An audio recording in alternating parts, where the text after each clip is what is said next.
Fala pessoal, aqui é o Matheus do Energia Cristã e hoje neste vídeo a gente vai dar uma abordagem diferenciada.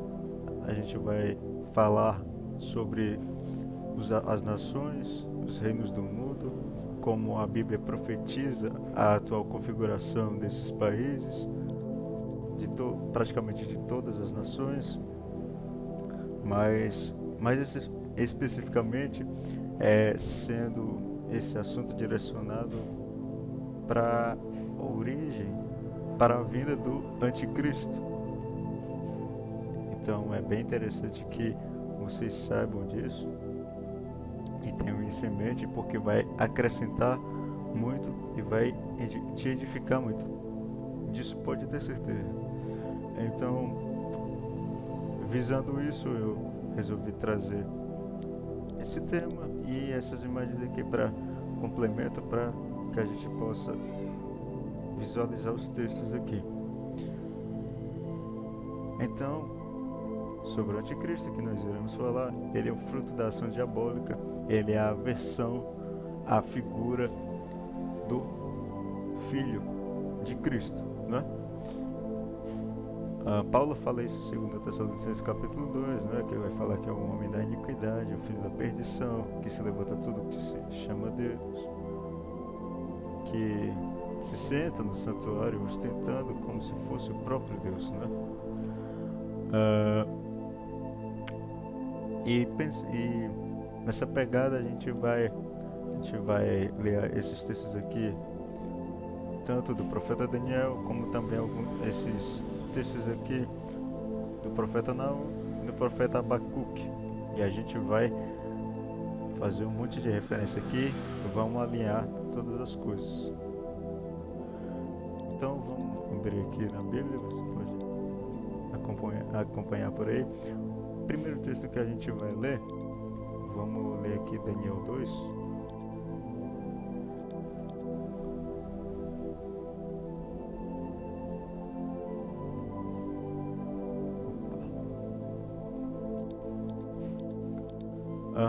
Fazendo uma rápida contextualização, Daniel ele foi levado, a gente sabe, junto com outros para o exílio babilônico, assim como o profeta Ezequiel e tantos outros como Neemias e Esdras, né? Ele foi levado ao exílio babilônico, né? Para Babilônia, cujo imperador era o rei Nabucodonosor. E aconteceu o seguinte, que esse episódio aqui ele é precursor, digamos assim, pro vislumbre de Daniel, onde Daniel se destacou. Daniel ganha destaque.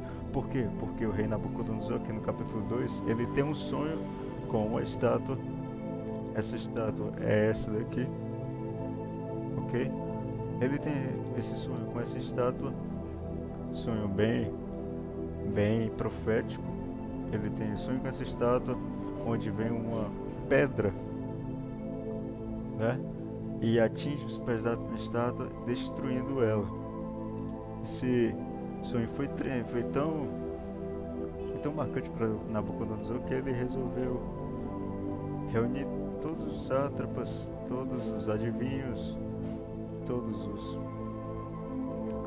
aqueles que detinham aparentemente poder para a interpretação desse sonho. Só que na verdade o único que podia, o profeta Daniel, somente ele. Então ele ganhou destaque e isso fez com que ele tivesse um lugar privilegiado aqui no reino babilônico. Mas enfim, bora partir aqui para o verso 31, né? Aqui ele já está falando com o rei, certo? Vamos ler. Tu, ó rei, estavas vendo, e eis aqui uma grande estátua. Esta, que era imensa e de extraordinário esplendor, estava em pé diante de ti, e a sua aparência era terrível. A cabeça era de fino ouro, o peito e os braços de prata, o ventre e os quadris de bronze. as pernas de ferro, os pés em parte de ferro e em parte de barro. Quando estavas olhando, uma pedra foi cortada sem auxílio de mãos, feriu a estátua nos pés de ferro e de barro e os esmiuçou. Então foi juntamente esmiuçado o ferro, o barro, o bronze, a prata e o ouro, os quais se fizeram como a palha das eiras no estio. E o vento os levou, e deles não se viram mais vestígios. Mas a pedra que feriu a estátua se tornou em grande montanha que encheu toda a terra. Olha só que sonho. Este é o sonho, e também a sua interpretação, diremos ao rei. Tu, ó rei, rei de reis, a quem o Deus do céu conferiu o reino, o poder, a força e a glória, a cujas mãos foram entregues os filhos dos homens, onde quer que eles habitem, e os animais do campo e as aves dos céus, para que dominasse sobre todos eles. Tu és a cabeça de ouro. Ou seja, aqui Daniel já, o Espírito Santo, por meio de Daniel, já está dizendo que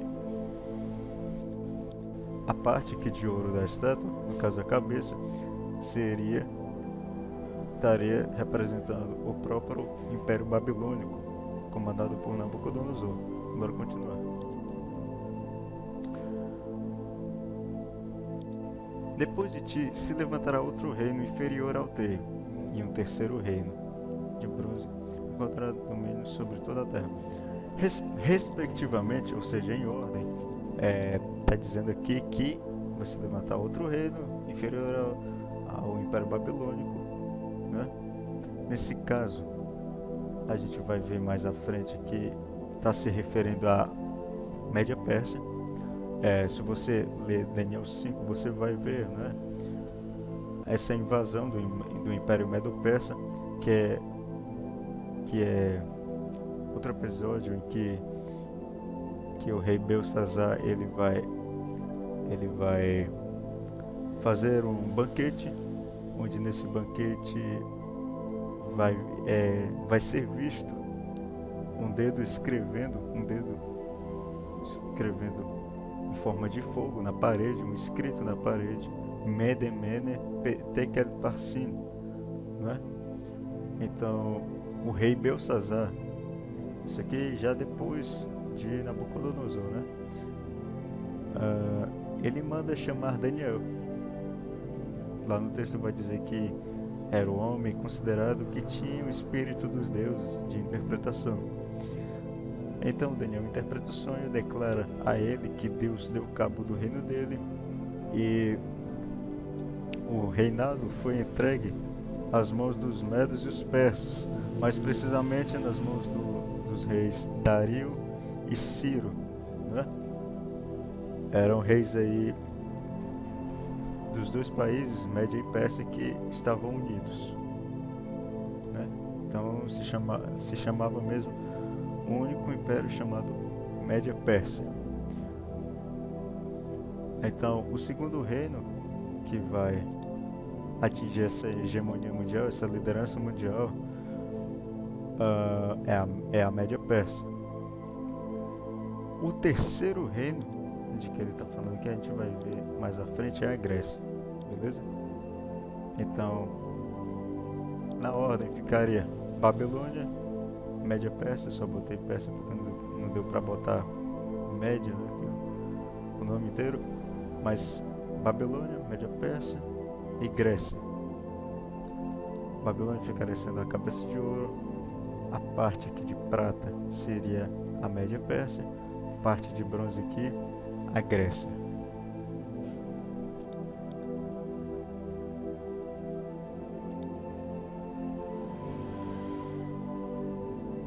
Olha só, o quarto reino será forte como o ferro, pois o ferro a todo quebra e esmiuça.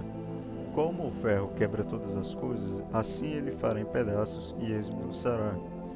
Quanto ao que viste dos pés e dos artelhos, em parte de barro e de oleiro, e em parte de ferro, será esse um reino dividido.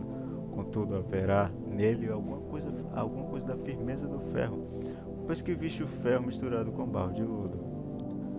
Como os artelhos dos pés eram em parte de ferro e em parte de barro, assim por uma parte o reino será forte e por outra será frágil. Quanto ao que viste do ferro misturado com barro de lodo, misturação mediante casamento, mas não se ligarão um ao outro, assim como o ferro não se mistura com o barro.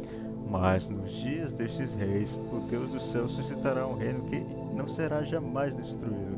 Este reino não passará a outro povo. Esmiuçará e consumirá todos estes reinos, mas ele mesmo subsistirá para sempre. Vamos continuar aqui. Como ouviste que do monte foi cortada uma pedra sem auxílio de mãos, e ela esmiuçou o ferro, o bronze, o barro, a prata e o ouro, o grande Deus fez saber ao rei o que há de acontecer futuramente. Certo é o sonho e fiel a sua interpretação. A gente pode parar aqui no verso 45. Então, o que foi que aconteceu?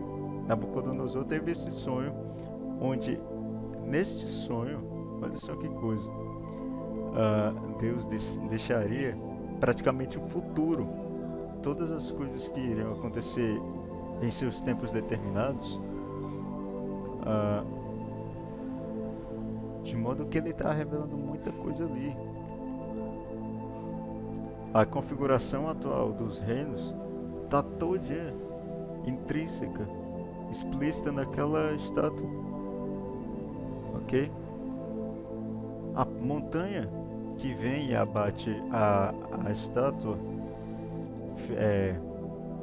batendo ali nos pés, aquela pedra ali é Cristo, é a instauração do reino milenar de Cristo, de 1000 anos literais aqui na Terra. Então, bora dar uma olhada aqui. Sim. Outra coisa também. Essas duas pernas, né, de ferro, a gente vai ver que está simbolizando Roma. É só olhar para a história e ver isso. Roma vai invadir a Grécia, vai se tornar uma grande potência, uma superpotência aí. E o interessante é que essas duas pernas de ferro aqui simbolizam também a divisão do Império Romano, porque o Império Romano, a gente sabe que se dividiu em Império Romano do Ocidente e Império Romano do Oriente, beleza? Só que existe um detalhezinho aqui nessa estátua que Deus deixou como enigma. É a questão justamente dos pés da estátua, porque tem ferro e barro aqui. E aqui não foi apontado nenhum reino, né, que esteja relacionado aos pés da estátua. Então fica um ponto de interrogação, fica um mistériozinho aí pra gente desvendar. O que seriam esses pés da estátua? Cara, seriam nações que tentariam se aliar para formar um único bloco cujo objetivo fosse o mesmo, mas não iriam conseguir do mesmo modo como o ferro e o barro, eles não se misturam, ok? A gente vai entender isso com mais clareza agora lendo Daniel capítulo 7, beleza? Onde vai falar sobre Deus vai praticamente dar a mesma visão, só que utilizando outro contexto, ok?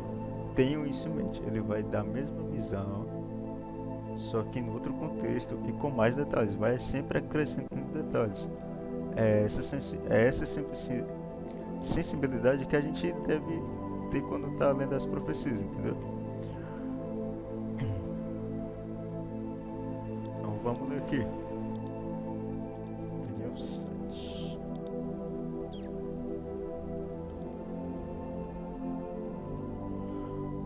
A partir do verso 2. O sonho que aqui vai falar sobre o sonho que Daniel teve, quer dizer, a visão dos 4 animais. A partir do verso 2. Falou Daniel e disse: Eu estava olhando durante a minha visão da noite, e eis que os 4 ventos do céu agitavam o mar grande. Esses ventos do céu são acontecimentos de ordem divina, cujo objetivo a se alcançar era de que todos todas as ações, todos os países, todas as coisas tivessem em seu devido lugar e fossem se modificando com o passar do tempo, como por exemplo o desenvolvimento das nações, né? Os quatro ventos do céu agitavam o mar grande. Esses acontecimentos iam influenciar grandemente olha só, mar. Na parte profética da Bíblia a gente vai ver que tem o sentido de povos, línguas e nações, multidões, né? Então, todos esses acontecimentos eles estariam moldando o cenário mundial de tudo, tanto não só no quesito político como em outros quesitos, certo? Continuando. Então ele viu os quatro animais. Esses animais eram grandes, diferentes uns dos outros. Eles subiam do mar, ou seja, eram superpotências, eram países que atingiriam uma liderança mundial. Animal tem sentido de rei, ou reino, né? Na parte profética da Bíblia. E lembrando mais uma vez, mar, povos, línguas e nações, ou seja, o mundo. O primeiro animal ele vai falar que era como um leão que tinha asas de águia. Esse primeiro animal aqui, ele já vai estar fazendo referência cruzada. Esses quatro animais, quer dizer, eles vão estar fazendo referência cruzada com as partes da estátua, ok? Então o primeiro animal, no caso aqui, seria a Babilônia, estaria fazendo referência à Babilônia. Babilônia, em Jeremias principalmente, vai ser tratado como um leão que foi despertado de seu sono para vir e devastar a terra de Israel. O profeta Jeremias fala isso. Então a gente tem aqui o leão como simbolismo do Império Babilônico, ok? Então tá aqui, faz referência ao Império Babilônico, que é a primeira parte aqui da estátua, ok? E só para acrescentar outro detalhezinho que eu acho que eu esqueci de falar, né? Antes de todas essas nações aqui, né, atingirem essas lideranças mundiais, já existiam outras duas aqui, mas que estão implícitas, não tão explícitas aqui. No caso, as nações do Egito e da Assíria, do Império Assírio, ok? E voltando aqui, bora continuar lendo o texto. Ele vai dizer aqui: continuei olhando, e eis aqui o segundo animal, semelhante a um urso, o qual se levantou sobre um dos seus lados. Na boca, entre os dentes, trazia 3 costelas. E lhe diziam: levanta-te, devora muita carne. Aqui, ele já está fazendo referência com justamente a invasão que foi imposta pelo Império Medo-Persa à Babilônia. Quando a Média Persa dominou a Babilônia lá, vai ser relatado em Daniel 5, ok? Outra coisa, esses 3 costelos, o que são? São justamente as nações que tiveram de ser dominadas pelo Império Medo-Persa para que ele atingisse esse status de liderança mundial, ok? No caso, aqui, Egito, Assíria e Babilônia foram essas nações. Então, aqui o segundo animal fazendo referência com o Império Medo-Persa, que é essa parte aqui de prata, ok?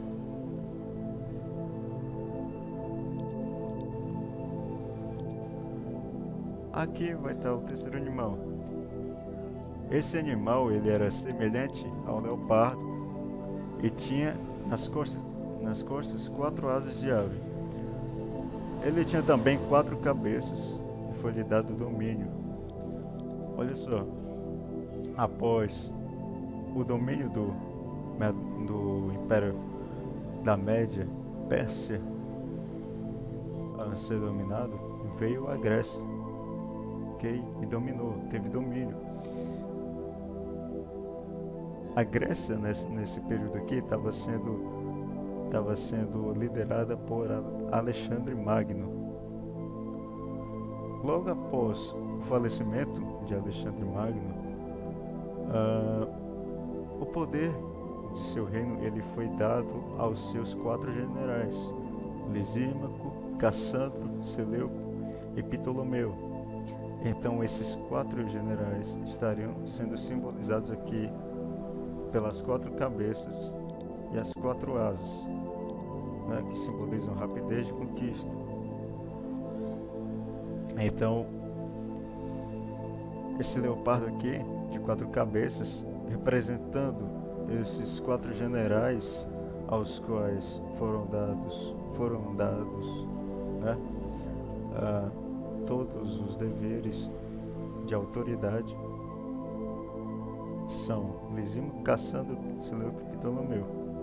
Leopardo representando aí então o Império Grego, que está também simbolizado pela parte de bronze aqui da estátua, pegando aqui a cintura até a altura aqui da coxa. Continuando, vamos ver aqui o 4º animal. Depois disto, eu continuava olhando nas visões da noite e eis aqui o 4º animal. Aqui as coisas começam a ganhar um grau de espiritualidade bem interessante. Olha só, depois disto eu continuava olhando nas visões da noite e eis aqui o 4º animal, terrível, espantoso e sobremodo forte, o qual tinha grandes dentes de ferro. Ele devorava e fazia em pedaços e pisava aos pés o que sobejava. Era diferente de todos os animais que apareceram antes dele e tinha 10 chifres. Olha só. É interessante a gente observar uma coisa aqui. Que o 4º animal você poderia, vamos dizer assim, de modo óbvio, você poderia apontar que ele estaria fazendo referência para Roma, né?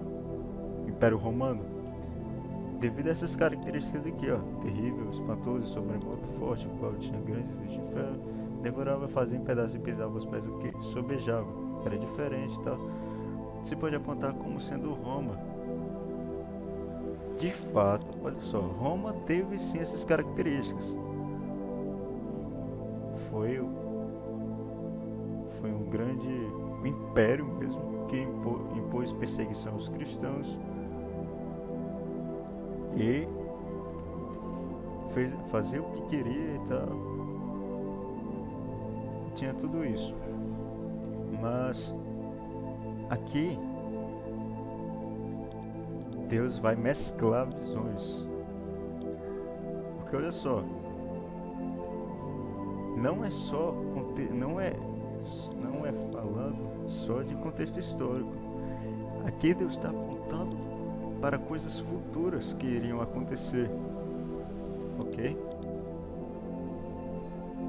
Ele tinha dentes de ferro. Poxa, ele tem sim uma característica do Império Romano, sim, não podemos negar isso. Mas, se de fato fosse só o Império Romano, então todo animal ele teria que ser de ferro, não? Olha só, ele pisava aos pés, o que sobejava era diferente de todos os animais que apareceram dele, e tinha 10 chifres. Quem são esses 10 chifres? Esses 10 chifres, eles são apenas uma maneira de retratar os 10 dedos da estátua. Olha aqui. Os 10 dedos são os 10 chifres. Os 10 dedos de Daniel 2 são os 10 chifres aqui do 4º animal de Daniel 7. Vamos continuar lendo aqui. Estando eu a observar os chifres, eis que entre eles subiu outro pequeno, diante do qual 3 dos primeiros chifres foram arrancados. E eis que neste chifre havia olhos como os de homem e uma boca que falava com insolência. Olha só. Esse chifre aqui que falava, que tinha uma boca que falava com insolência, tinha olhos, né, como os de homem, é o anticristo. Deus já está mostrando aqui, de cara em Daniel 7, o anticristo. Característica escancarada, que é o que ele vai falar, que é o que ele vai fazer. Ele vai importunar, né, os cristãos, vai impor perseguição aos cristãos. Vamos ver mais uma coisa aqui. Sim, chifres aqui tem sentido de reis, certo? Líderes. Então nós poderíamos dizer que estes 10 dedos aqui da estátua seriam 10 nações que tentariam se aliar a umas às outras, porém não iriam conseguir. Isso seria como misturar barro com ferro, entendeu? Por uma parte vai ser forte, mas por outra vai ser frágil, que não vai dar certo. Essas tentativas de aliança serão frustradas.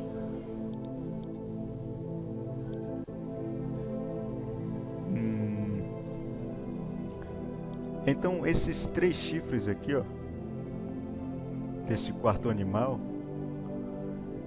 eles foram arrancados, mas não no sentido de serem destruídos. O sentido aqui é que eles entregaram o poder, essas 3 nações, vamos dizer assim, esses 3 líderes, entregaram esse poder ao anticristo. Entendeu? Não é que foram destruídos, não, nada disso, mas é que entregaram o poder ao anticristo, ok? Coisas que apontam realmente para o futuro aí. Não se trata de contexto histórico, mas sim de contexto profético, coisas que ainda irão se cumprir.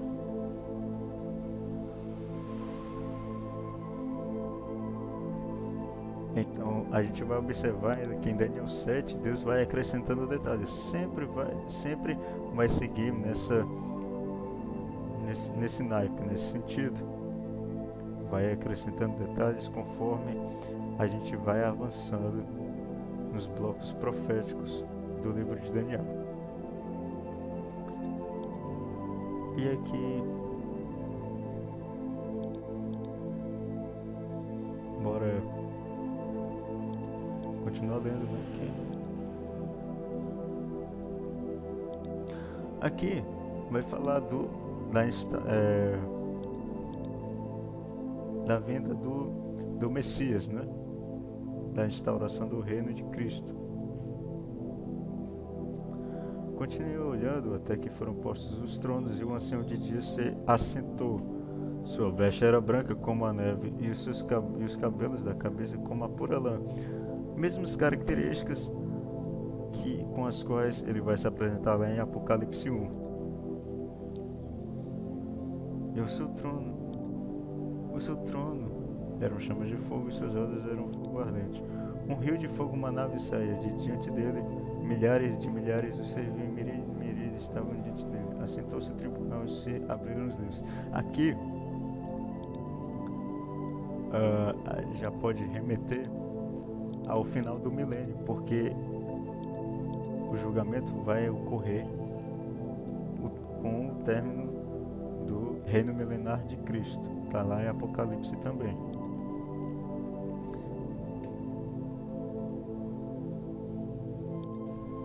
E aí, olha só que interessante.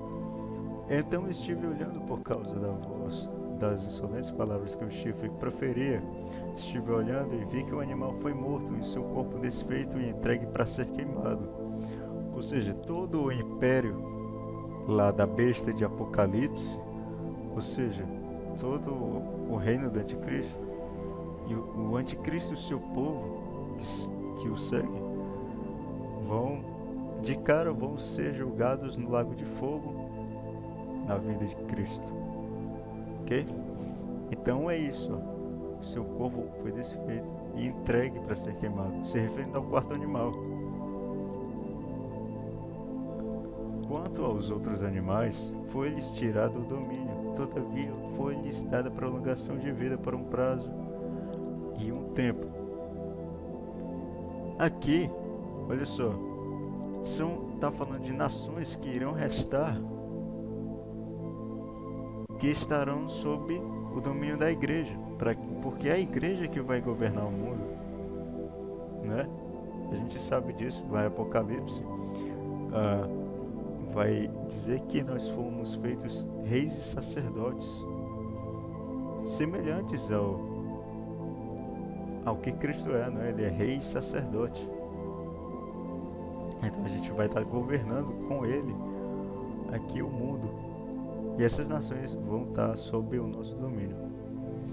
Continuando aqui, eu estava olhando nas minhas visões da noite, e eis que vinha com as nuvens do céu, um como o Filho do Homem, que é Cristo, né?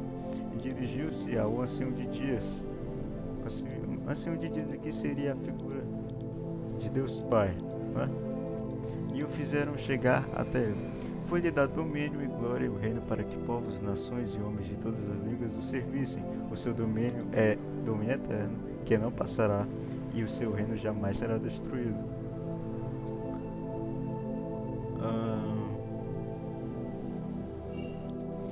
Vai começar a explicação justamente.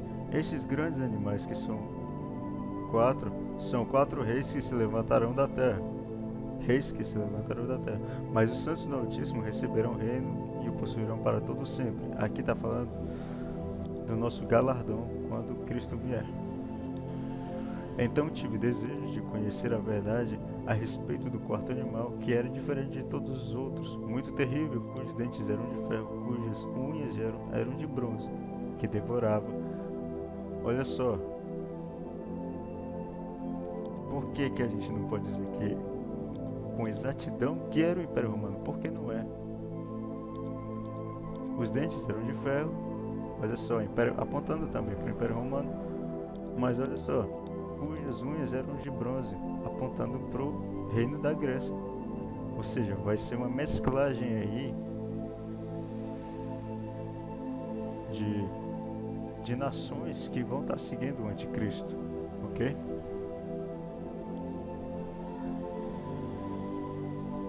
Fazia em pedaços e pisava nos pés do que se beijavam. E também a respeito dos 10 chifres que tinha na cabeça do outro que subiu, diante do qual caíram 3, daquele chifre que tinha olhos e uma boca que falava com insolência, parecia mais robusto do que seus companheiros. Eu olhava e eis que este chifre fazia guerra contra os santos e prevaleceu contra eles, até que veio o ancião de dias e fez justiça aos santos do Altíssimo, e veio o tempo em que os santos possuíram o reino. Aqui é o tempo em que o anticristo vai ser derrotado, né? Vai dizer, Paulo fala que o anticristo vai ser derrotado só com o soprar do Senhor Jesus, só com o sopro da boca. Olha só, o quarto animal será um quarto reino na terra, o qual será diferente de todos os reinos, e devorará toda a terra, e a pisará aos pés, e a fará em pedaços. Os 10 chifres correspondem a 10 reis que se levantarão daquele mesmo reino, e depois deles se levantará o outro, o qual será diferente dos primeiros, e abaterá a 3. O sentido de abater é de não de destruir, mas que esses 3 reinos entregaram o poder a esse chifre, o chifre lá que falava insolências e tal, preferia palavras contra os santos do Altíssimo e perseguia eles.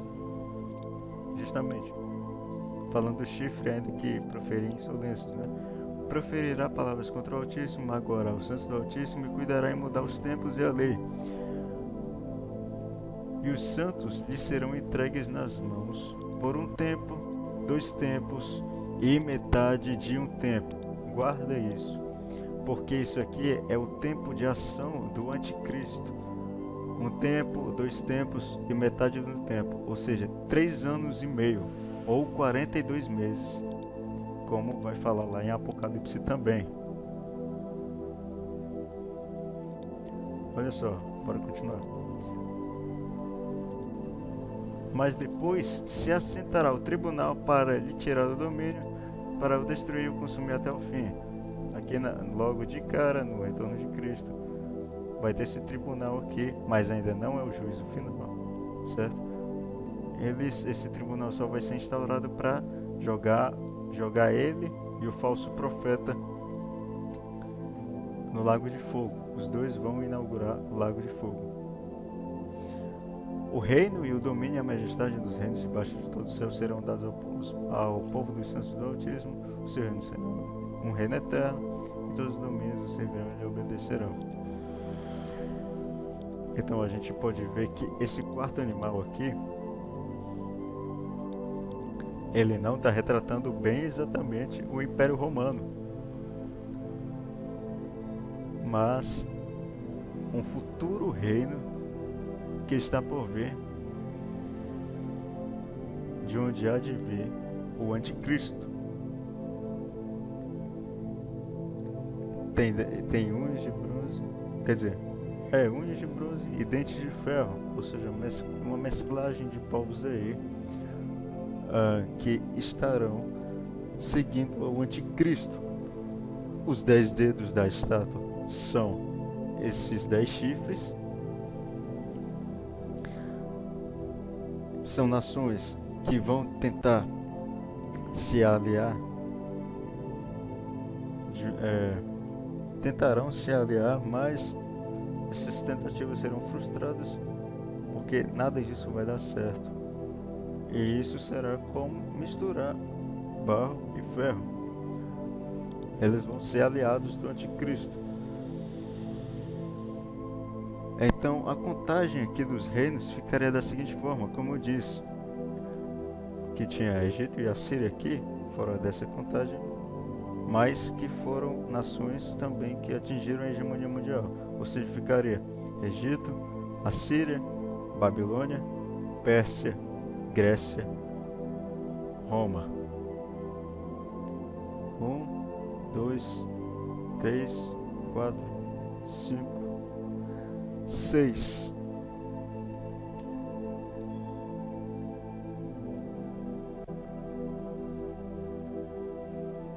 Então, vamos prosseguir. A gente pode ler, acho que aqui no capítulo 8 mesmo. A gente pode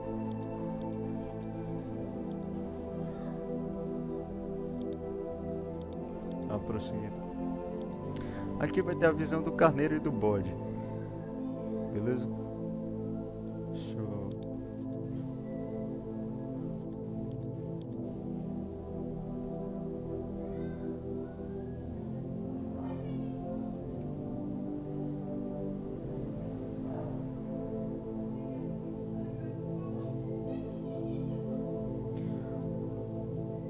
Bora começar no verso 3, que é onde Daniel já vai ter a visão. Já vai estar falando a visão. Então levantei os olhos e vi, e eis que diante do rio estava um carneiro, o qual tinha 2 chifres, e os 2 chifres eram altos, mas um mais alto do que o outro, e o mais alto subiu por último. Vi que o carneiro dava amarradas para o ocidente, para o norte e para o sul.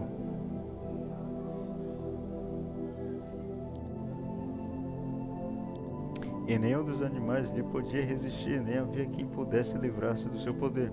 Ele, porém, fazia segundo a sua vontade, e assim se engrandecer.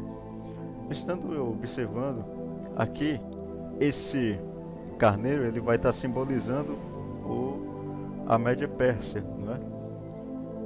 E essas marradas, olha só, para o ocidente, para o norte e para o sul, simbolizam as 3 nações que ele teve de conquistar para atingir a liderança mundial, aquelas que eu falei. Egito, Assíria e Babilônia. Continuando, estando eu observando, eis que um bode vinha do ocidente sobre toda a terra, mas sem tocar no chão.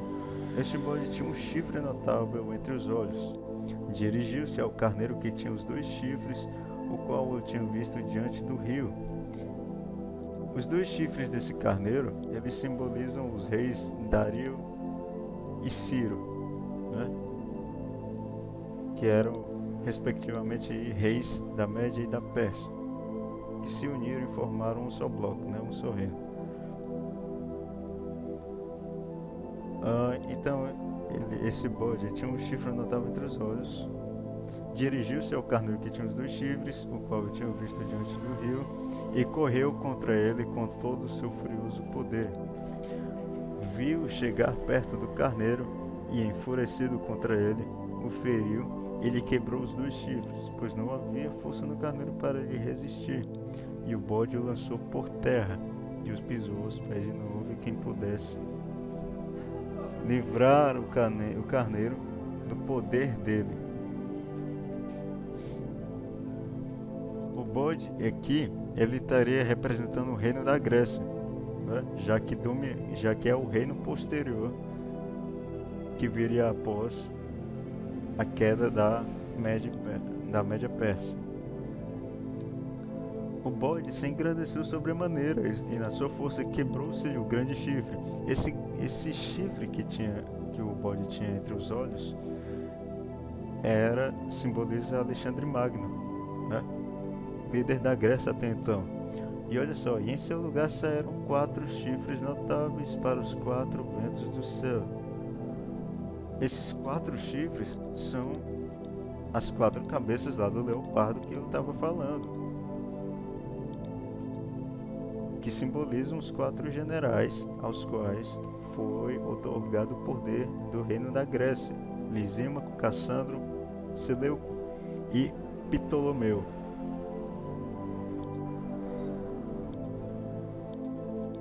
E eles, quando diz assim, deu uma bugada aqui.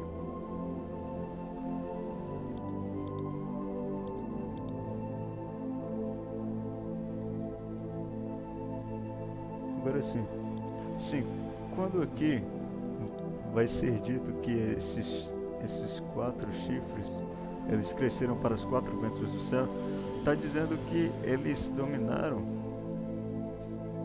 esses generais, eles ficaram para si com cada região específica dominada pelo Império da Grécia, não é?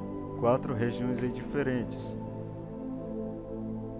De um dos chifres saiu um chifre pequeno e se tornou muito forte para o sul, para o oriente e para a terra gloriosa.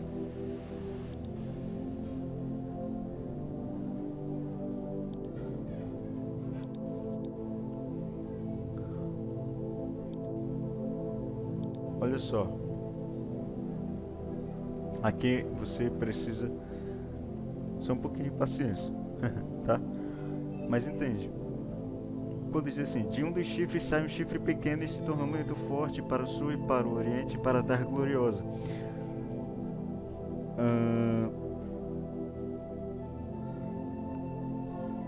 Antíoco Epifânio, talvez você já tenha ouvido falar, não sei. Mas o que foi que aconteceu? Quem foi esse cara? Tá lembrado dos 4 generais? Lisímaco, Cassandro, Seleuco e Ptolomeu? Lembrou aí dos 4 generais? Pois sim, Antíoco Epifânio, segundo a história, ele saiu da linhagem dos Seleucidas, ou seja, de Seleuco, né? Seleuco, ele dominou a região ali da Assíria, certo? Olha só, vai entendendo as referências. Ele saiu daquela região onde Seleuco, né, habitava ali, naquela região do Oriente Médio, ok? de um dos chifres saiu um chifre pequeno. Antíoco Epifânio seria esse chifre pequeno que saiu de um dos chifres. Quem seria esse chifre em específico aqui que está sendo dito? De onde saiu esse chifre pequeno? É Seleuco, ou seja, um dos 4 generais, ok? Antíoco aqui, segundo a história, o que foi que aconteceu? Antíoco, ele tinha um temperamento muito cruel mesmo, impôs perseguição aos judeus. O que foi que aconteceu? Ele invadiu Israel durante um tempo aí, e ele trouxe consigo a imagem do deus Zeus e sacrificou o porco no altar do templo, ok? E daí a gente vai ver que isso aí é um marco da transgressão assoladora que Daniel vai falar, ou seja, um ato de sacrilégio, um ato de profanação do santuário. E isso tudo é figura de ações que o anticristo vai fazer. Antíoco Epifânio, ele é a figura do anticristo, ok? Então, esse chifre pequeno, que seria Antíoco Epifânio, que sairia da linhagem ali dos Seleucidos, ele seria uma prefigura do anticristo. Vai dizer, se tornou muito forte para o sul, para o oriente e para a terra gloriosa. Aqui provavelmente esteja se referindo às nações, aqueles 3 reis, aqueles 3 chifres que foram arrancados, e nasceu aquele chifre que falava arrogâncias, proferia blasfêmias contra o povo de Deus, né? E fazia perseguição aos santos. Então, provavelmente aqui esteja se referindo a isso, aquelas 3 nações que entregariam o poder de seu reino ao anticristo, ok? Então vamos continuar. Cresceu até atingir o exército dos céus. A alguns do exército das estrelas lançou por terra e os pisou. Sim, ele está falando aqui da morte dos cristãos, né? Que vai acontecer também ainda. Aconteceu no passado e essas coisas vão se repetir no futuro. Só que Deus está utilizando aqui de um contexto histórico para falar de um contexto profético, entende? Seguindo aqui no verso 11. Sim, engrandeceu-se até o príncipe do exército. Dele tirou o sacrifício diário e o lugar do seu santuário foi deitado abaixo. O que foi que eu disse? Ele se exaltou de maneira que foi lá no santuário, no templo de Israel, e levou consigo a imagem lá do deus Zeus e sacrificou o porco no altar, fazendo assim um sacrilégio, uma profanação, não é? Porco, ele a gente sabe qual o significado para os judeus, não é? Que é símbolo de imundície, sujeira e tal. Então, o sacrifício diário aqui, trazendo para o contexto profético, seria o culto que nós prestamos a Deus. Então tudo isso estaria sendo proibido no lugar do seu santuário. Ou seja, aqui a gente já está vendo que o anticristo já estaria dominando, a ponto de fazer derrubar o lugar do santuário, que deveria ser de Deus. Ok? Olha só, o exército lhe foi entregue com o sacrifício diário por causa das transgressões e deitou por terra a verdade e o que fez prosperou. Depois ouvi um santo que falava e disse outro santo àquele que falava: até quando durará a visão do sacrifício diário? e da transgressão assoladora, visando a qual é entregue o santuário e o exército, a fim de serem pisados. Resumindo, até que tempo vai durar tudo isso?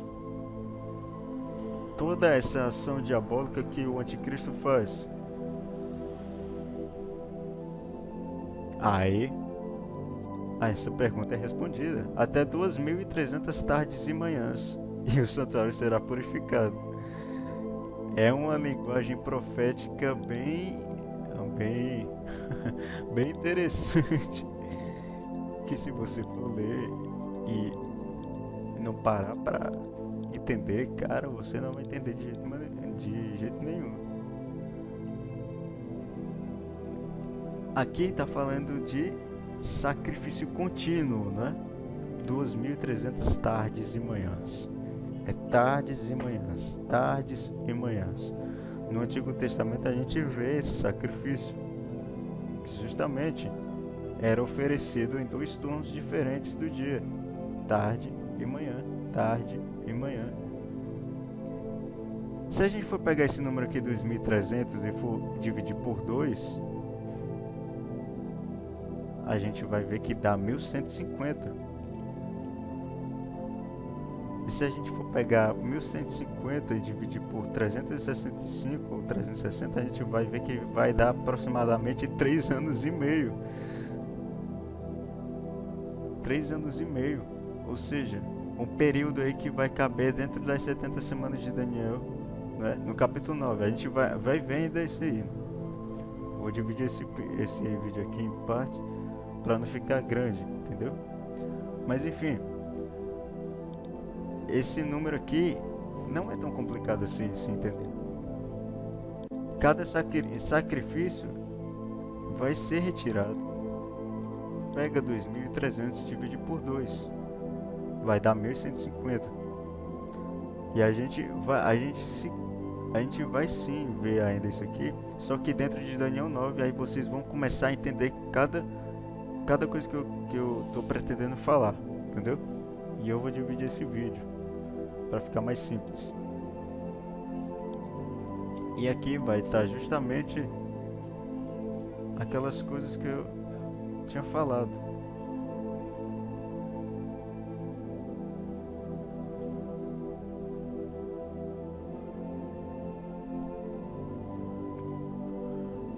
É interessante vocês saberem isso daqui.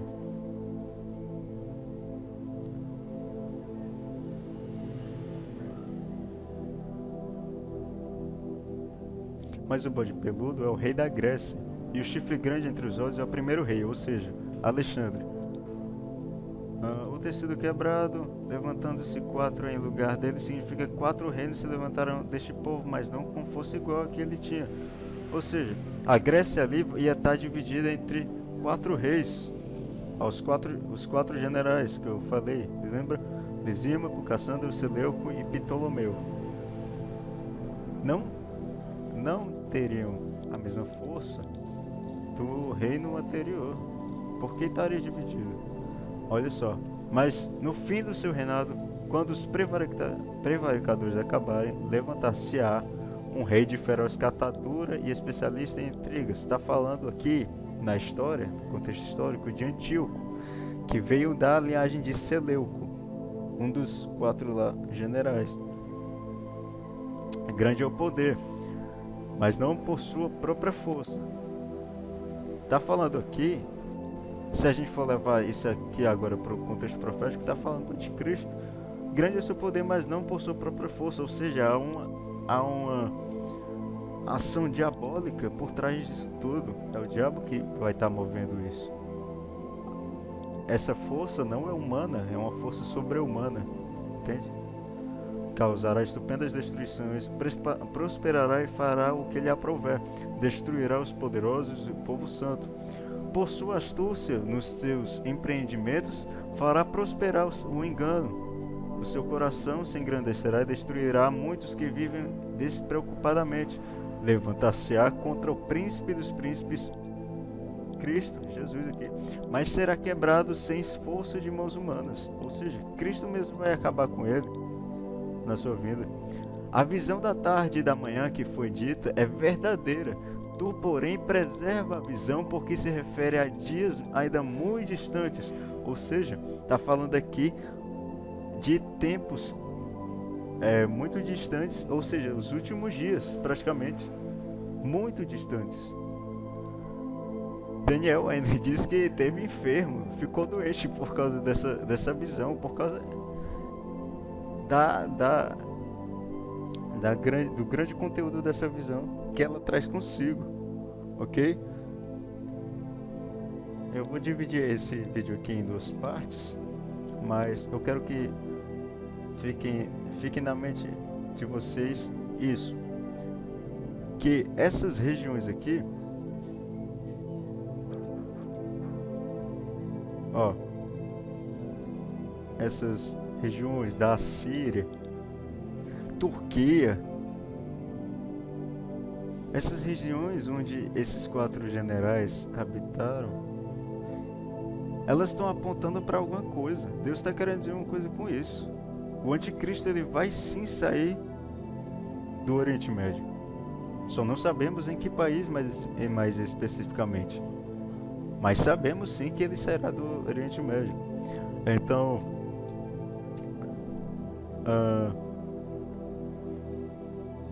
para terminar, eu gostaria de pedir para que vocês lessem Naum, capítulo 1, dos versos 11 ao 15, onde vai falar justamente isso, vai comprovar essa ideia de que ele vai sair sim do Oriente Médio, o anticristo. E vocês também, se quiserem também ler Abacuque 2:5, que vai falar de um que congrega todas as nações para peleja, que também aqui está falando de Cristo, ok? E aqui em 2 Tessalonicenses, Paulo vai falar que é o homem da iniquidade, o filho da perdição, que se levanta contra tudo o que se chama Deus, ok?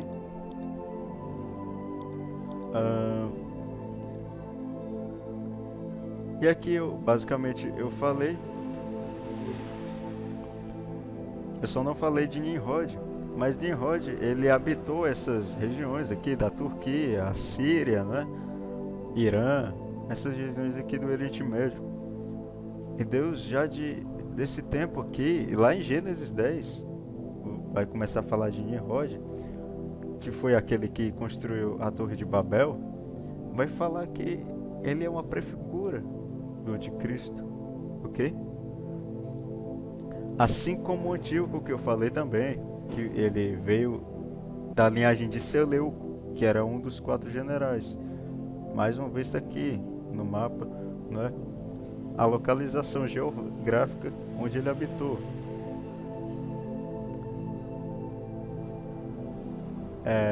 Então, pessoal, eu vou dividir como eu falei, eu vou dividir esse vídeo em 2 partes.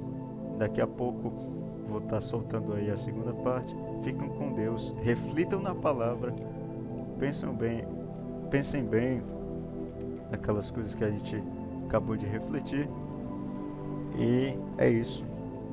Até mais.